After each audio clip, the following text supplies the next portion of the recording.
जनाब नीतीश कुमार ने 2459+1 का 2011 में कैबिनेट की वेतन देने के लिए, जिसमें से 2015 तक 814 मदरसों का वेतन दे दिया और उसके बाद से लगातार डीओ के जरिए से हम लोग इंक्वायरी कराते रहे 2 मरतबा, 4 मरतबा, 5 मरतबा। कभी मदरसा बोर्ड का चक्कर लगा रहे हैं, कभी सचिवालय का चक्कर लगा रहे हैं। हाई कोर्ट ने हम लोगों को आदेश दिया कि आप लोग डीओ से इंक्वायरी करा करके भेजिए, आप लोगों का वेतन मिल जाएगा। हम लोग बहुत से बेशुमार मदरसे, तकरीबन 300 मदरसे इंक्वायरी करा करके डीओ से मदरसा बोर्ड में भेज दिए और मदरसा बोर्ड के चेयरमैन के पास जब हम लोग जा रहे हैं तो हमारी फाइल विभाग में नहीं भेज रहे हैं। वो बार बार ये कह रहे हैं कि हम आमिर सुबहानी साहब से राय लेंगे, वो कहेंगे तब हम आपकी फाइल को महकमे तालीम तक भेजेंगे और उसके बाद आप लोगों को कोई कार्रवाई होगी।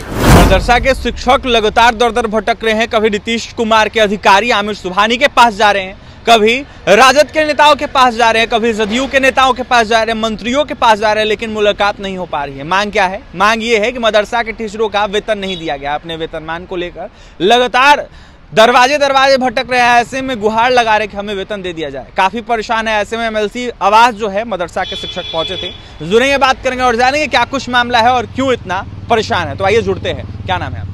मेरा नाम हुआ निसार अहमद, मैं चंपारण का रहने वाला हूँ। क्या मांग है और क्यों दर दर भटक रहे हैं? मेरी मांग यह है कि जनाब नीतीश कुमार ने 2459+1 का 2011 में कैबिनेट की वेतन देने के लिए, जिसमें से 2015 तक 814 मदरसों का वेतन दे दिया और उसके बाद से लगातार डीओ के जरिए से हम लोग इंक्वायरी कराते रहे 2 मरतबा, 4 मरतबा, 5 मरतबा।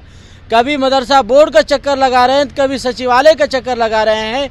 अभी हाल फिलहाल में 2023 में फरवरी में हाई कोर्ट ने हम लोगों को आदेश दिया कि आप लोग डीओ से इंक्वायरी करा करके भेजिए, आप लोगों का वेतन मिल जाएगा।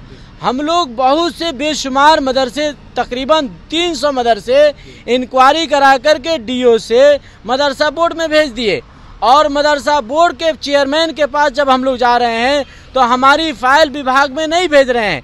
वो बार बार ये कह रहे हैं कि हम आमिर सुबहानी साहब से राय लेंगे, वो कहेंगे तब हम आपकी फाइल को महकमे तालीम तक भेजेंगे और उसके बाद आप लोगों को कोई कार्रवाई होगी। क्या नाम है आपका? मेरा नाम मोहम्मद मसूद आलम है। कहाँ से आए मंसूर? हम पूर्णिया से आए हुए हैं। क्या मांग है और क्यों दर दर इतना भटक? जी, हम लोगों की मांग यह है कि हम लोग शुरू से ही सीमांचल मदरसा एजुकेशन फोरम के तहत में मुख्तलिफ नेताओं से मिले। जो 2011 में 2459 मदारिस का कैबिनेट हुआ था कि इनको पेमेंट कर दिया जाए, जिसमें से 814 मदरसे को पेमेंट मिल रहा है। बाकी 1646 मदरसों का डीओ के ज़रिए से 4 से 5 मरतबा जांच हो चुका है। अभी फिर 2023 में फरवरी में हाई कोर्ट का आदेश आया। उस आदेश पर भी मदरसों का जांच हो करके फाइलें मदरसा बोर्ड में पड़ा हुआ है और उस पर कोई कार्रवाई नहीं है। हम लोगों का मांग है कि उस पर फ़ौरन कार्रवाई किया जाए और कैबिनेट के ज़रिए से इन मदारिस पर जिसका जांच हो चुका है उसको पेमेंट किया जाए। अल्पसंख्यकों की बात करते हैं नीतीश कुमार, हमेशा वो कहते हैं कि हम तो हक में बात करते हैं, अल्पसंख्यकों की, मुस्लिमों के हक में बात करते हैं, लेकिन आप लोग को ऐसे भटकना। अल्पसंख्यकों के लिए नीतीश कुमार ने बहुत काम किया है, इसमें हम कोई शक नहीं है और कर भी रहे हैं और हमें उम्मीद भी है कि बहुत जल्द मदरसे का पेमेंट का भी वो ऐलान कर देंगे। कहाँ तक जाएगा ये? सर, मांग तो हम लोग वज़ीर आला से करते हैं। तो जो 2459+1 में से 1646 मदरसों का भी बचा हुआ है, जो पेमेंट नहीं मिला है, तो उनमें से तकरीबन 350 मदरसों का फाइल ये कोर्ट के हुक्म के रोशनी में जांच होकर आ चुका है। हम लोग चाहते हैं कि जितनी जांच होकर आ चुका है उनको सरकार कैबिनेट करा दे और हम लोगों का पेमेंट जारी करा दे, यही हमारी मांग है। और बाकी जो पीछे आएंगे उनका भी कराते जाएंगे। भाई, जो एग्ज़ाम में जो पास कर गए हैं, क्या जो फेल हो गए हैं उनका भी इंतज़ार करना होगा कि वो एग्ज़ाम में पास करेगा तभी जो पास किए हैं उनको सर्टिफिकेट दिया जाएगा। तो जाहिर सी बात है, जो पास करते हैं उनको सर्टिफिकेट दे दिया जाता है। तो हम लोग जब ज़िला से पास होकर आ गए हैं और कोर्ट के हुक्म का पालन हम लोग कर चुके हैं, तो हमारे मदरसों को सरकार पेमेंट करे। बाकी जो 2011 से खिदमत कर रहे हैं, लंबे दिनों से खिदमत कर रहे हैं और हम लोग लंबे इंतज़ार में हैं। बहुत गरीब असातिज़ा हैं। क्या बोल रहे थे आप? सर, इसको देखिए सर, ये रिटायर होने वाले हैं, बहुत सारे रिटायर हो भी गए हैं। देखिए क्या मांग है और क्या दिक्कत हो रही है? पेमेंट हो जाए। 88 से मदरसे में पढ़ा रहे हैं। और अब रिटायर होने वाले हैं, 5 साल बचा है। पेमेंट नहीं मिलता है ना पेमेंट नहीं और मिलता। कैसे चलता है आप लोगों का? देखिए सर, हम लोग जो मदरसा में पढ़ाते हैं तो कमेटी की तरफ से चंदा करके ज़कात से जो पैसा मिलता है उसी से थोड़ा बहुत जो है देते हैं। अभी बच्चों के अभिभावक थोड़ा पैसा देते हैं, उसी हेल्प करते हैं, उसी से जो है किसी तरह हम लोग गुजर बसर कर रहे हैं। मामूली पैसे शिकार हो गए हैं, मामूली पैसे। हम लोग रोड पर आ गए हैं। नीतीश कुमार से हमारी यही मांग है कि हम अल्पसंख्यक के, आप जो कहते हैं कि मैं बहुत काम किया हूं और वाकई आपने काम किया है, तो मैं आपको इस बात पर बता दूंगा कि जब हम लोग जो रोड पर आए हैं, हम लोगों को भी वेतन जारी कर दीजिए। अगर हमारी वेतन को जारी नहीं किए और जैसे हम लोग रोड पर आए हैं, आने वाले इलेक्शन में हम इनको सबक सिखाएंगे। सबक सिखाएंगे। हाँ, नहीं, इसमें कोई दो राय नहीं है। अकलियतों के लिए हमारे वजीर आला बहुत अच्छा काम कर रहे हैं, इसकी हम तारीफ कर रहे हैं। बस हम यही उनसे जो है अपील करते हैं कि हम लोगों का जो है काम बहुत अच्छा कर किए हैं। नीतीश कुमार बहुत अच्छा काम किए, अल्पसंख्यक के लिए बेशुमार काम किए, लेकिन हम मदारिस वाले भूखमरी का शिकार हो गए हैं। मैं उनसे कहूँगा कि वेतन जारी। कहने का मतलब अभी हमारे साथियों ने बताया, ये बिल्कुल सच और हक बात है।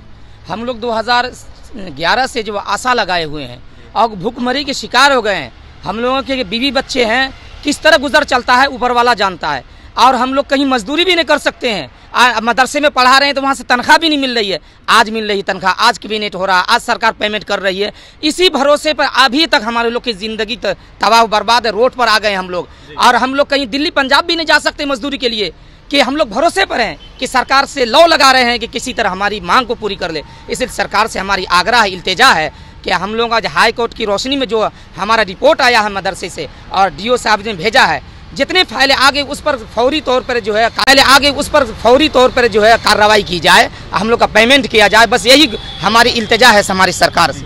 इससे यही इल्तमास को तो उसको कैबिनेट भेज दिया जाए और उसको पेमेंट कर दिया जाए। बाकी जो फाइल आ रही है उसको फिर बाद में किया जाए। अब ऐसा नहीं कि फाइल हम सोचे कि 1646 मदरसे बचे हुए हैं, तो 1646 मदरसे के इंतजार हम लोग करेंगे तो आप देख रहे हैं आपके सामने बूढ़े लोग सब ये ख़त्म हो जाएंगे। तो हमारा सरकार से यही मांग है, जो फाइलें आ गई है उसको सचिवालय भेजा जाए और उसको कैबिनेट करा कर पेमेंट कर दिया जाए। बाकी फाइलें जो आएगी उसको फिर दिया जाएगा। देखिए, मदरसा के ये शिक्षक हैं, ऐसे में मांग कर रहे हैं कि हमें वेतन दिया जाए। 2011 से कहीं ना कहीं इन लोगों का वेतन लंबित है। कोर्ट में भी मामला गया था, सुनवाई भी हो गई है और नीतीश सरकार इसको लेकर वेतन जो है इन तमाम शिक्षकों का जारी नहीं करे। काफ़ी परेशान है। नेताओं के घर जा रहे हैं, मंत्रियों के घर जा रहे हैं, MLC के घर जा रहे हैं, ऐसे में अधिकारियों के घर तक जा रहे हैं, लेकिन इन लोगों की मांगों को नहीं सुना जा रहा है। ऐसे में इन लोगों का मांग जो है जिस तरीके से वेतनमान का है, ऐसे में इन लोगों का वेतन भी नहीं दिया जा रहा है। काफ़ी परेशान है ये लोग कहते हैं कि काफ़ी दिक्कतों से गुजर बसर करना पड़ रहा है हमें, क्योंकि हमें तनख्वाह जो है वो मिलता ही नहीं है। और भी तमाम खबरों के लिए NBC 24 के साथ बने रहे। देखने वाली बात यह होगी कि नीतीश सरकार इन मदरसा शिक्षकों को लेकर क्या कुछ करती है। पटना से सहयोगी अमित के साथ अभिषेक की रिपोर्ट।